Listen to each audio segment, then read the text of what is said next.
আজকে আমরা চলে এসেছি কচুর শাক তুলতে। অনেক দিন ধরেই আমি মাকে বলছি কচুর শাক খাবো। আমার বরের, আমাদের সবারই কচুর শাক ভীষণ ফেভারিট। আমাদের বাড়ির কাছে একটা পুকুর আছে, সেই গোটা পুকুরময় কচুর শাকের বন হয়ে গেছে।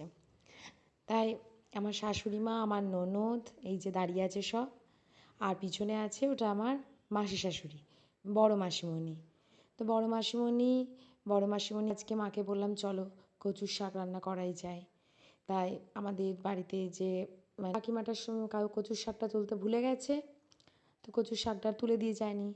তাই মাকেই কষ্ট করে কচুর শাকটা তুলতে হচ্ছে। মা অতটা কাছে পাচ্ছে না নাগাল, অনেক দূরে দূরে আছে। তাই যেরকম আমরা সবাই বলছি যতটা যেরকম হবে সেরকম তুলবে, অল্প করে একটু প্রসাদের মতো পেলেই হলো। আমি কোমরপুর গেলে কচুর শাক খেতেই হবে আমাকে। আমার এত ফেভারিট কচুর শাক, খুবই ভালো লাগে খেতে।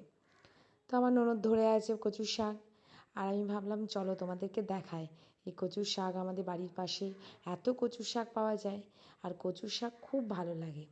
আর তার সাথে যদি একটু নারকেল কোড়া পড়ে তো কথাই নেই। মা মনের সুখে কচুর শাক তুলছে, আর আমার ননদকে দিচ্ছে ধরতে, দেবীকে দিচ্ছে, ওর নাম হচ্ছে দেবী। দেবী ধরে আছে। তারপর মাসিমণি কচুর শাকগুলো সব কুচি কুচি করে বনিয়ে দিচ্ছে। আসলে বাড়িতে আমরা সেদিন অনেক কজন লোকই ছিলাম, এক একজন এক একটা কাজে ব্যস্ত হয়ে গেছে।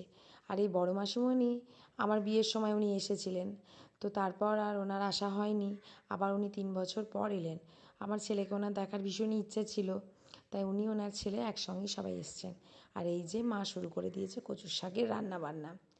তো একটা আলাদা ওভেনে রান্না হচ্ছে, বাড়ির রান্নাঘরের গ্যাসে অন্য কিছু হচ্ছে আর কি, দুটো চুলাতেই সমস্ত রান্নাবান্নায় ব্যস্ত। আর মা এইদিকে শুরু করে